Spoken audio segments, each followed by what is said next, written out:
এই বন্ধুরা কেমন আছো সবাই? আজ আমি এক্সপ্লেন করতে চলেছি 2011 সালে মুক্তি পাওয়া একটি American superhero movie green lantern. তো এই মুভির মূল কাহিনী হচ্ছে এমন একটি রিংকে ঘিরে যেটার মাধ্যমে সুপার পাওয়ার পাওয়া যায়। আর আগে বলে রাখি এই মুভিটি কিন্তু খুবই আন্ডাররেটেড একটা মুভি। আর এই মুভিতে অভিনয় করেছেন আমাদের সকলের প্রিয় ডেডপুল মানে রেয়ান রেনল্ডস। তো চলো চলে যাওয়া যাক মুভির মূল গল্পের দিকে। সো হেই বন্ধুরা, আমি Hussain and welcome to the অদ্ভুত গল্প। মুভির শুরুতেই আমরা জানতে পারি বহু বিলিয়ন বছর আগে মহাবিশ্বের কিছু গার্ডিয়ানরা ইচ্ছাশক্তির এক পাওয়ারফুল সোর্সকে কাবু করেছিল, যার পর তারা এই পুরো মহাবিশ্বের উপর নজর রাখার জন্য ওয়ান নামক একটি গ্রহের সৃষ্টি করেছিল। কিন্তু একই সঙ্গে এই মহাবিশ্বে যাতে শান্তি বিরাজ থাকে তাই পুরো মহাবিশ্বকে তারা 3600টি সেক্টরে ভাগ করেছিল। আর এই প্রতিটি সেক্টরেই তারা একটি করে ওই ইচ্ছাশক্তির সবুজ ক্ষমতা সম্পন্ন আংটিও পাঠিয়েছিল, যে আংটিগুলি নিজে থেকে একটি করে ব্যক্তি চয়েস করেছিল। তো প্রত্যেকটি সেক্টরের একটি করে ব্যক্তি ওই আংটি পড়ার পর ওই 306টি মেম্বার নিয়ে গঠিত হয় গ্রিন ল্যান্টার্ন কর্পস, যারা এই পুরো মহাবিশ্বের শান্তি রক্ষার দায়িত্ব পালন করবে। কিন্তু কোনো এক সময় প্যারালক্স নামক ওই খারাপ সত্তা গ্রিন ল্যান্টার্নদের ঘুম পাড়িয়ে দেয়। কিন্তু পরবর্তীতে গ্রিন ল্যান্টার্ন অবশ্য তার পাওয়ারের সাহায্যে কোনো প্রকারে প্যারালক্সকে হারিয়ে দেয়, যার পরে সে তাকে একটি জলশূন্য গ্রহ রায়াতে বন্দী করে রাখে, যাতে পুরো মহাবিশ্ব ওই প্যারালক্স থেকে সুরক্ষিত থাকে। কিন্তু বর্তমানে অন্য একটি গ্রহের 3টি মহাকাশচারী ওই রাইট গ্রহে ল্যান্ড করলে ওই 3জনকে শোষণ করে প্যারালক্স তার শক্তি আবারও বৃদ্ধি করে, আর বন্দী অবস্থা থেকে সে মুক্ত হয়ে যায়। এবং সে মুক্ত হয়ে 4টি গ্রিন ল্যান্টার্নকে হত্যা করে এবং সাথে সে 2টি গ্রহকেও ধ্বংস করে ফেলে। আর অবশেষে সে হাজির হয় সেক্টর 2814, মানে যেখানের গ্রিন ল্যান্টার্ন তাকে হারিয়ে বন্দী বানিয়েছিল। আর প্যারালক্স সেখানে এসেই অবিনশুরকে মারাত্মকভাবে আহত করে ফেলে। ফলে প্যারালক্সের হাত থেকে বাঁচার জন্য অবিনশুর ওই স্থান থেকে পালিয়ে পৃথিবীতে এসে পড়ে। কিন্তু এইখানে অবিনশুর বুঝতে পারে সে হয়তো আর বেশিক্ষণ বাঁচতে পারবে না, তাই সে বাধ্য হয়ে তার রিংকে আদেশ দেয় এই গ্রহের এমন একজনকে খুঁজে বের করতে যে তোমার যোগ্য। ফলে তার আদেশ মতোই ওই রিং এই মুভির মূল চরিত্র হ্যালারডনকে চয়েস করে। আর আমি আগেই বলেছি এই রিংগুলি যখন সৃষ্টি করা হয়েছিল তখনই ঠিক করা হয়েছিল এই রিংগুলো শুধুমাত্র যোগ্য ব্যক্তিরাই পাবে, মানে যাদের মধ্যে কোনো ভয় থাকবে না। আর এই জন্যই রিংটি হ্যালারডনকে চয়েস করে। আর এখানে বলে রাখি এই হ্যালের বাবা ছিলেন ফেরিস এয়ারক্রাফট নামের একটি কোম্পানির পরীক্ষামূলক পাইলট। কিন্তু হ্যাল যখন খুবই ছোট তখনই তার বাবা একটি বিমান টেস্ট করতে গিয়ে দুর্ঘটনাবশত সেখানে মারা যায়। আর যার পরে হ্যাল বড় হয়ে ওই কোম্পানির হয়ে কাজ করত। আর বর্তমানে সেও তার বাবার মতো একজন পরীক্ষামূলক পাইলট। কিন্তু কিছুদিন আগে হ্যালের একটি কাজের জন্য তাকে ওই কোম্পানি থেকে বের করে দেওয়া হয়, কারণ সে একটি F-35 এর সাহায্যে উচ্চ পারফরমেন্স যুক্ত ইউএস সার্ভারের নিয়মের বিরুদ্ধে গিয়ে ধ্বংস করে দেয়। আর এই কাজ করতে গিয়ে তার নিজের বিমানটিকেও সে ধ্বংস করে ফেলে, যে কারণে তার সাহসিকতাকে প্রাধান্য না দিয়ে কোম্পানির ক্ষতির জন্য তাকে সেখান থেকে বরখাস্ত করা হয়। আর এর জন্য হ্যালের একমাত্র ছোটবেলার বান্ধবী ক্যারলও তার প্রতি বিরক্ত হয়ে যায়, কেননা ক্যারল নিজেও একজন পাইলট এবং বর্তমানে তার একজন সহকর্মী।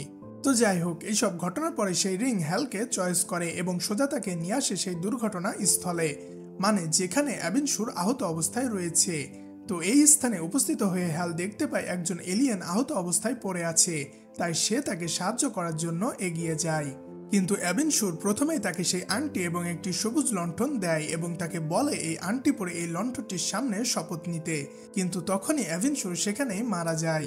এরপরে হ্যাল নিরুপায় হয়ে তার একটি বন্ধুকে ডেকে পাঠিয়ে দুজন মিলে ওই এলিয়েনকে সেই স্থানে সমাধি দেয়। কিন্তু ক্ষণিকের মধ্যে এলিয়েন স্পেসশিপের অস্তিত্ব পেয়ে সরকারি 2টি হেলিকপ্টার সেখানে উপস্থিত হলে হ্যাল তার বন্ধুকে নিয়ে ওই স্থান থেকে পালিয়ে আসে। এরপরে বাড়ি ফিরে হ্যাল ওই আংটি পরে এবং সেই লণ্ঠনের সামনে শপথ নেয় এবং সে হয়ে যায় আমাদের গ্রিন ল্যান্টার্ন। কিন্তু তখনই তার গার্লফ্রেন্ড তার বাড়িতে আসলে সে বাধ্য হয়ে ক্যারলকে সঙ্গে নিয়ে একটি বারে আসে। কিন্তু সেখানে ক্যারেল যখন আবারও তাকে তার বিমান দুর্ঘটনার ব্যাপারে প্রশ্ন করে তখনই হ্যাল সেই স্থান থেকে বাড়ির উদ্দেশ্যে বেরিয়ে পড়ে। কিন্তু বার থেকে বেরোনোর পর কিছু গুন্ডা যখন তার উপরে আক্রমণ করে বসে, হ্যাল তখন তার নিজের অজান্তে গ্রিন ল্যান্টার্নের শক্তি ব্যবহার করে নিমিষেই তাদেরকে হারিয়ে দেয়। আর তারপরে হ্যাল অদ্ভুত ফোর্সের মাধ্যমে সোজা এসে উপস্থিত হয় গ্রিন ল্যান্টারদের হোম ওয়ার্ল্ডে। যেখানে প্রথমেই তাকে গ্রিন ল্যান্টারদের নির্দিষ্ট একটি স্যুট দেওয়া হয়, আর তারপরে মাছের মতো দেখতে এক প্রমার তাকে গ্রিন ল্যান্টারদের পুরো ইতিহাস বর্ণনা করতে শুরু করে এবং একই সঙ্গে বিভিন্ন রকমের ট্রেনিংও দিতে শুরু করে, যেমন ওই আন্টির সাহায্যে আকাশে কিভাবে ওড়া যায়, ওই আন্টিকে কিভাবে ব্যবহার করতে হয়, এই সব আর কি। যার পরে কিলক নামে আরো এক গ্রিন ল্যান্টার তার সামনে এসে উপস্থিত হয় বিভিন্ন ফাইটিং স্কিল প্রশিক্ষণ দিতে। আর তারপরে তারা হ্যালেককে নিয়ে উপস্থিত হয় গ্রিন ল্যান্টারদের একটি মিটিংয়ে, যেখানে এই মহাবিশ্বের সমস্ত গ্রিন ল্যান্টাররাই উপস্থিত হয়েছে। তো ওই স্থানে গ্রিন ল্যান্টারদের নেতা স্ট্রিনো উপস্থিত হয়ে সকলকে উদ্দেশ্য করে জানায়, আজ তোমাদের সকলকে এখানে ডাকার কারণ হচ্ছে আমাদের সামনে একটি বড় বিপদ এসে উপস্থিত হয়েছে। আর এখনো পর্যন্ত 4টি গ্রিন ল্যান্টার তার হাতে মারা গেছে এবং 2টি গ্রহ পুরোপুরি ধ্বংস হয়ে গেছে। এমনকি তাদের সব থেকে বড় বীর অ্যাবেনসুরকেও সে পরাজিত করেছে। তাই স্টিনো তাদের গার্ডিয়ানদের কাছ থেকে পারমিশন নিয়েছে, সে তাদের কিছু গ্রিন ল্যান্টারদের সাহায্য নিয়ে যে কোনো উপায়ে ওই প্যারালাক্সকে পরাজিত করবে। তাই তারা সকলে যেন ওই প্যারালাক্সের বিরুদ্ধে লড়াই করার জন্য তৈরি থাকে। সেই প্রস্তাবে সমস্ত গ্রিন ল্যান্টাররা সম্মতি জানায়। আর এরপরে ওই লিডার মানে স্টিনো হ্যালের সম্মুখে উপস্থিত হয় এবং প্রথম দেখাতেই তাকে অযোগ্য এবং ভীতু হিসাবে ঘোষণা করে দেয়, যার ফলে হ্যাল অপমানিত বোধ করে নিজে থেকেই পৃথিবীতে ফিরে আসে। তো যাই হোক, এদিকে দেখা যায় গভর্নমেন্ট অবিনসুরের দেহ ওই স্থান থেকে উদ্ধার করে পোস্টমর্টমের জন্য সিদ্ধান্ত নেয়। আর এই কাজের জন্য চয়েস করা হয় হ্যালের ছোটবেলার এক বন্ধু হেক্টর হ্যামন্ডকে, যে বর্তমান টাইমে একজন বিজ্ঞানী। তো এখানে আমি তোমাদের একটা কথা জানিয়ে রাখি যে হ্যালের বর্তমান গার্লফ্রেন্ড মানে ক্যারল, হ্যাল এবং হেক্টর তিনজনই ছোটবেলার বন্ধু। আর হেক্টর সেই ছোট থেকেই ক্যারলকে খুবই পছন্দ করে, কিন্তু ক্যারল আবার ছোট থেকে হ্যালের প্রতি দুর্বল এবং বর্তমান টাইমে তারা গার্লফ্রেন্ড বয়ফ্রেন্ড, যেটা আবার হেক্টরের একদমই পছন্দ না। এদিকে হেক্টরকে একটি গোপন সংস্থায় ডেকে পাঠানো হয় এবং ওই এলিয়েনের বডি দেখিয়ে তাকে ময়না তদন্ত করার দায়িত্ব দেওয়া হয়। কিন্তু হেক্টরকে এইটা জানানো হয় না যে তার বাবার কথাতেই তাকে এত বড় কাজের দায়িত্ব দেওয়া হয়েছে। তো যাই হোক, হেক্টর এরকম একটি এলিয়েনকে পরীক্ষা করার দায়িত্ব পেয়ে খুবই খুশি হয় এবং সে তার সমস্ত ইনফরমেশন একটি হার্ড ডিস্কে স্টোর করে ওই সংস্থার হেড ডক্টর ওয়ালারকে দিয়ে দেয়। কিন্তু এরপর থেকে ডক্টর হেক্টর বুঝতে পারে তার শরীরে কিছু অস্বাভাবিক পরিবর্তন হচ্ছে, কারণ ওই এলিয়েনের বডির ক্ষতস্থান চেক করতে গিয়ে প্যারালাক্সের একটি টুকরো হেক্টরের শরীরে প্রবেশ করে, যার ফলে তার মুখ ধীরে ধীরে প্যারালাক্সের মতো হতে শুরু করে। এমনকি তার মধ্যে এক্সট্রা কিছু শারীরিক এবং মানসিক ক্ষমতাও চলে আসে। আর এরপরে হেক্টর জানতে পারে তাকে ওই এলিয়েনের বডির ময়না তদন্ত করতে দেওয়া হয়েছে শুধুমাত্র তার বাবার কারণে। তখনই সে তার বাবার প্রতি ক্ষেপে যায়, মানে হেক্টর কখনোই অন্যের পরিচয়ে পরিচিত হতে চায়নি। কিন্তু বাবার এই কাজে বিরক্ত হয়ে একটি পার্টিতে সে তার বাবার হেলিকপ্টারটি ধ্বংস করে দেওয়ার চেষ্টা করে, কিন্তু সৌভাগ্যবশত হ্যাল ওই স্থানে উপস্থিত থাকায় সে তার গ্রিন ল্যান্টার্ন ক্ষমতা ব্যবহার করে ক্যারল সহ ওই পার্টির বহু মানুষকে হেলিকপ্টার ধ্বংসের হাত থেকে বাঁচিয়ে নেয়। আর যার পরে এই সুপার হিরোর কাহিনী চারিদিকে ছড়িয়ে পড়ে। কিন্তু হ্যালের পরিচয় সবার কাছে গোপন থাকে, মানে এই মাস্কের কারণে কে এই সুপার হিরো এটা কেউ বুঝতে পারে না। তো যাই হোক, এই ঘটনার পর হ্যালের বন্ধু মানে যার সাহায্যে হ্যাল অবিনসুরের বডি সমাধি দিয়েছিল, সে তার বাড়িতে এসে উপস্থিত হয় এবং সে হ্যালকে এই সুপার হিরোর বিষয়ে প্রশ্ন করলে হ্যাল বাধ্য হয়ে তার পরিচয় রিভিল করে। আর তারপরে ক্যারলের জন্মদিনে তাকে সারপ্রাইজ দেওয়ার জন্য ওই সুপার হিরোর রূপ নিয়ে হ্যাল তার সম্মুখে উপস্থিত হয়। কিন্তু ক্যারল প্রথম দেখাতেই বুঝতে পেরে যায় যে এটা তার ছোটবেলার বন্ধু হ্যাল।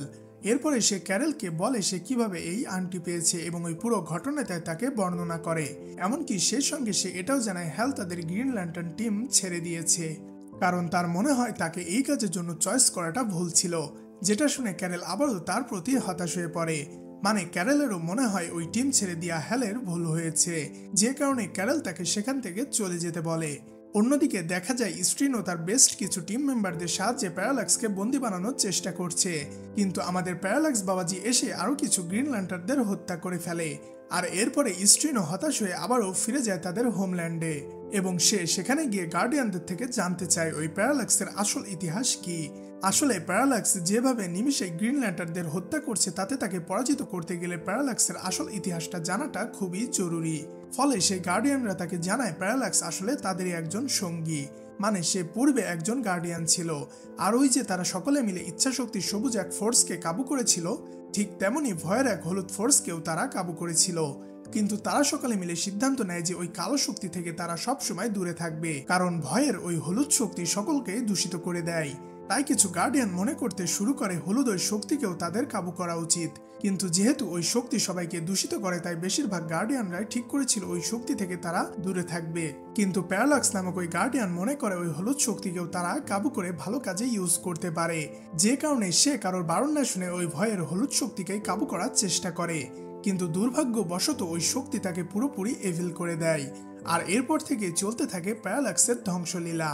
এই সব শোনার পর স্ট্রেন ও সকল গার্ডিয়ানদের রিকোয়েস্ট করে প্যারালাক্সকে হারাতে গেলে তাদেরকেও ভয়ের ওই হলুদ শক্তি ব্যবহার করতে হবে, না হলে তারা কখনোই প্যারালাক্সকে আটকাতে পারবে না।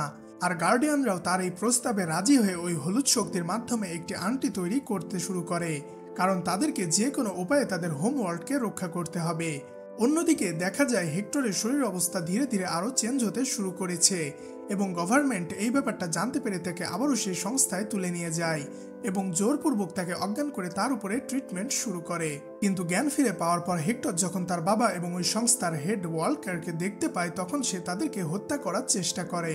হ্যাল তার আংটির সাহায্যে বিপদ সংকেত পেয়ে ওই স্থানে এসে উপস্থিত হয়, কিন্তু হেক্টরের সঙ্গে লড়াই করার সময় তারা দুজনেই আহত হয়ে পড়ে। তখন হেক্টর তার ক্ষমতার সাহায্যে জেনে যায় যে অবিনশুর কিভাবে তাকে ওই আংটিটি উপহার দেয় আর কিভাবে এই হ্যাল গ্রিন ল্যান্টারে রূপান্তরিত হয়েছে। উল্টো দিকে আবার হ্যালও তার ক্ষমতা সম্পর্কে জানতে পারে যে প্যারালাক্স নামক ওই এভিল সত্তাই হেক্টরকে বশ করেছে আর সেই তাকে দিয়ে এই সমস্ত কাজ করাচ্ছে। কিন্তু হেক্টরের মাধ্যমে প্যারালাক্স জেনে যায় যে অবিনশুরের ওই আংটি বর্তমানে পৃথিবীতে বসবাসকারী একটি মানুষের কাছে রয়েছে। তখনই সে সিদ্ধান্ত নেয় সে পৃথিবীকে ধ্বংস করে ওই গ্রিন ল্যান্টার্নকে হত্যা করবে আর তারপরে রওনা হবে হোম ওয়ার্ল্ডকে ধ্বংস করতে। এদিকে এই টাইমের মধ্যে হেক্টর ক্যালেটকে বন্দি বানিয়ে ফেলে আর তাকে বাঁচানোর জন্য হ্যালও তখন ওই স্থানে উপস্থিত হয়, যেখানে হেক্টর তাকে জানায় তুমিও এই এলিয়েনের সম্মুখীন হয়েছিলে আর আমিও এই এলিয়েনের সম্মুখীন হয়েছিলাম, কিন্তু আমি কেন এইরকম হলাম? আমি তো তোমার মতো হিরো হতে পারতাম। কিন্তু হ্যাল তখন তার আংটিটি হেক্টরকে দিয়ে দেয় এবং তাকে বলে ক্যারলকে তোমার মতো এভিল বানাতে হবে না, বরং তুমি এই আংটির সাহায্যে হিরো হয়ে যাও। আর এই কথা শুনে হেক্টরও ওই আংটি নিয়ে তার আঙ্গুরে পড়ে ফেলে এবং হ্যালকে আক্রমণ করে দেয়। কিন্তু ওই আংটি যেহেতু নিজে থেকে হ্যালকে চয়েস করেছিল, তাই হ্যালের উপরে আক্রমণ উল্টো তার নিজের দিকে ফিরে আসে আর এই সুযোগেই হ্যাল তার গার্লফ্রেন্ডকে উদ্ধার করে ফেলে। কিন্তু এতক্ষণে প্যারালাক্সও সেখানে চলে আসে আর সে প্রথমেই হেক্টরকে হত্যা করে, কারণ সে প্যারালাক্সকে উপেক্ষা করে ইচ্ছাশক্তির সবুজ ক্ষমতা গ্রহণ করতে চেয়েছিল, যেটা প্যারালাক্সের একদমই পছন্দ হয়নি। তো যাই হোক, প্যারালাক্সকে দেখে হ্যাল দ্রুত তার গার্লফ্রেন্ডকে নিয়ে এই স্থান থেকে পালিয়ে যায়। কিন্তু পরবর্তীতে প্যারালাক্স যখন পুরো শহর ধ্বংস করতে শুরু করে, তখন হ্যাল বাধ্য হয়ে তার সঙ্গে ফাইট করতে শুরু করে। কিন্তু পরবর্তীতে হ্যাল বুদ্ধি করে তাকে মহাকাশে নিয়ে যায়, যেখানে সূর্যের কাছাকাছি উপস্থিত হয়। সূর্যের মহাকর্ষীয় টানে আবদ্ধ হয়ে প্যারালাক্স সেই স্থানে ধ্বংস হয়ে যায়। কিন্তু হ্যাল ওই স্থানে অজ্ঞান হয়ে পড়লে সিনিস্ট্রো, কিলগ এবং টমার ওই স্থান থেকে তাকে উদ্ধার করে সমস্ত গ্রিন ল্যান্টারদের সামনে উপস্থিত করে এবং বীর যোদ্ধা হিসাবে ঘোষণা দেয় এবং সিনেস্ট তাকে জানায় অবিনশুর একদম তার যোগ্য উত্তরসূরি নির্বাচন করেছে। আর এরপরে আমরা লাস্ট সিনে দেখতে পাই হ্যাল পৃথিবীতে ফিরে ক্যারলের সঙ্গে দেখা করে এবং তাকে জানিয়ে রওনা হয় তার অবশিষ্ট থাকা ট্রেনিং কমপ্লিট করতে। আর এখানেই এই মুভিটি শেষ হয়ে যায়। তো বন্ধুরা, কেমন লাগলো আজকের এই ভিডিও? আশা করি তোমাদের ভালো লেগেছে। তো যদি ভিডিওটা তোমাদের ভালো লেগে থাকে তাহলে চ্যানেলটা সাবস্ক্রাইব করতে ভুলবে না। তো দেখা হবে পরের কোনো ভিডিও নিয়ে, সেই পর্যন্ত ভালো থেকো। আল্লাহ হাফেজ।